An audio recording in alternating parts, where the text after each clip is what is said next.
English 9 Honors team in putting together our literary devices video gave me symbolism as one of the topics that I need to cover, which I thought was a little odd given the separation between church and state. So I'm going to have to figure out what this thing symbolism is and these people that believe in the idea that any one thing could represent something else. So I decided to figure this out, that I'm going to have to go see a symbolist. Hey! What you want?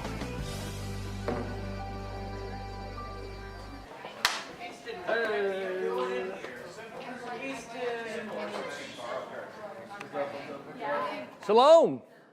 Well, thanks for taking a second to meet with me for today, as I kind of have had some questions. So you're a symbolist? Yep, symbolist. How long have you been a symbolist? About a year now. Oh, amen to that. Congratulations. So I need to find out a little bit more about symbolism and wanted to know kind of a little bit about your spirituality with all of that. Okay, I'm Christian. Okay, what do you believe this symbol to be? I believe it to be an instrument that I play in band class when I'm called upon to play it. Okay, well, you've been very helpful today. I really appreciate all that you've done for me in figuring out more about this topic of symbolism. Thanks. Well, that was awkward. I'm not really sure what I'm going to do for this whole symbolism video now. That produced nothing that's going to help me make the rest of this film.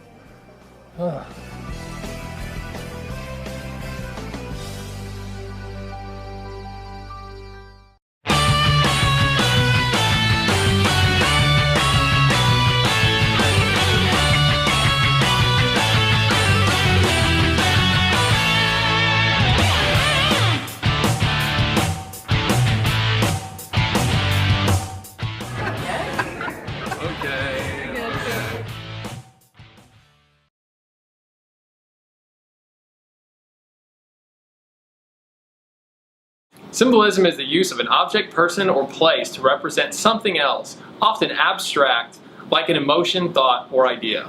And while some people might argue that discussions of symbolism are only for crusty old English teachers and professors, I would argue that we come across symbols every day in our life. For example, when I see an American flag or a bald eagle, I think of patriotism.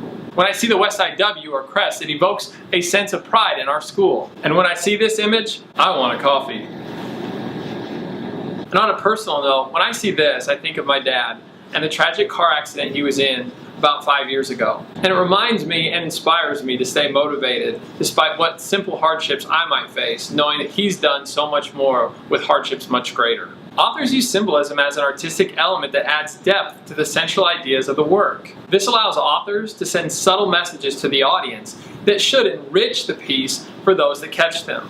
But for those who don't pick up on the symbol, ideally, not understanding the symbol should have no adverse effects on your ability to go through and appreciate the work.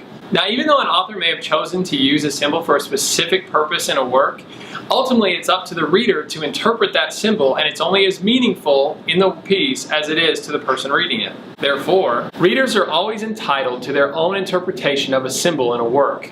However, the reader is responsible for defending an interpretation across the entire work in order for that interpretation to be considered valid. Okay, so I'm sure you're now asking, how is it that I find a symbol in a work and then create an interpretation of it? Well, what a great question! Glad you asked. Let's go to an example for practice.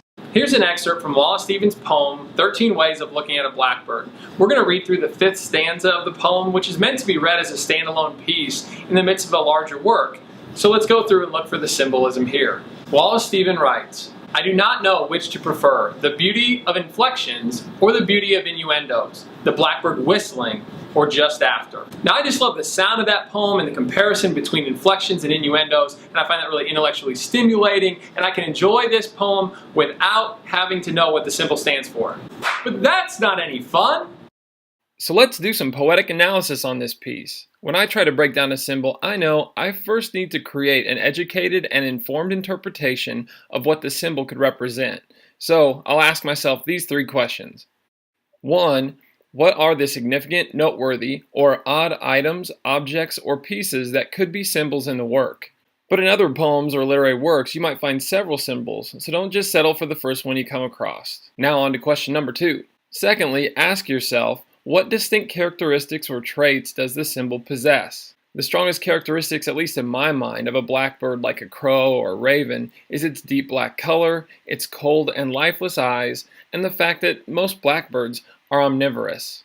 Characteristics such as these could be helpful in your interpretation because the symbol often shares the same characteristics as the thing it represents. Finally, ask what associations typically accompany this item, object, or piece, and/or its characteristics. By typical associations, I'm talking about the stereotypical symbol interpretations that have existed for this item, object, or piece in the past.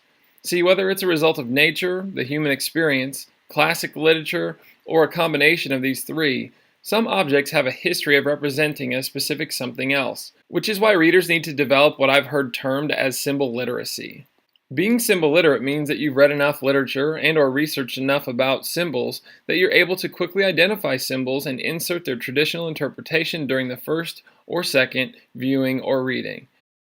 So having done a little research, I found out that historically, blackbirds, as symbols, have had several symbolic associations. Some see the blackbird as a negative omen associated with death and the afterlife. Edgar Allan Poe's The Raven uses the raven as death personified. Wait, is it called personified if it's a bird?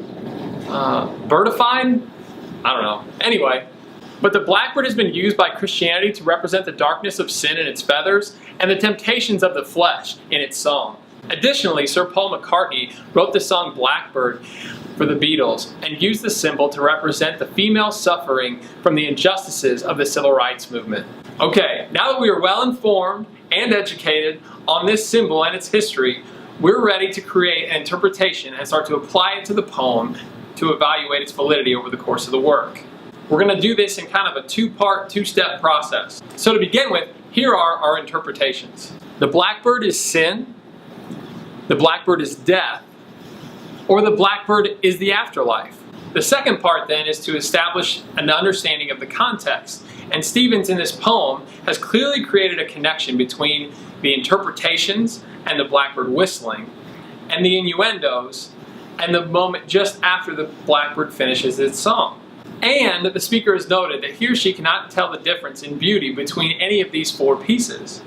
So as I look at inflections as being these subtle things that may vary according to interpretations, and I look at innuendos and understand that that is something that is implied and maybe a little bit disparaging, I now just need to take one of my guesses that I think has the best chance at making sense over the course of the work, apply it, and find out if that's actually true.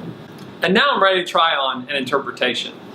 See, when I think of this portion of the process, I think of the scientific method, and that you have to have a hypothesis, in this case it's our interpretation, that you're going to test over the course of the work. This rigorous series of testing will ultimately prove that your hypothesis, or your interpretation, is true or not. So let's begin our testing. Okay, well, even though I could make an argument for it, I'm not going to go with the blackbird as sin because sin is typically portrayed as being beautiful, so that's out. If the blackbird is death, then the author is saying that he does not know which to prefer, experiencing death or the moment after death. Can't say that I like an argument for that either.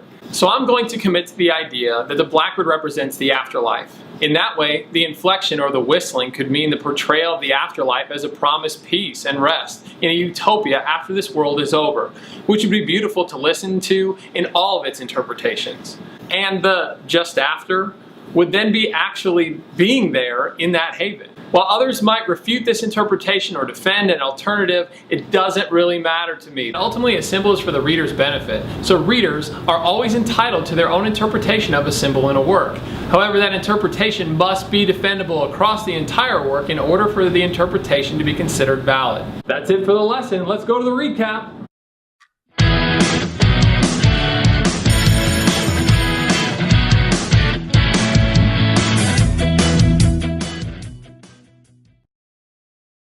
Symbolism is the use of an object, person, or place to represent something else, often abstract, like an emotion, thought, or idea. Happy symbol hunting!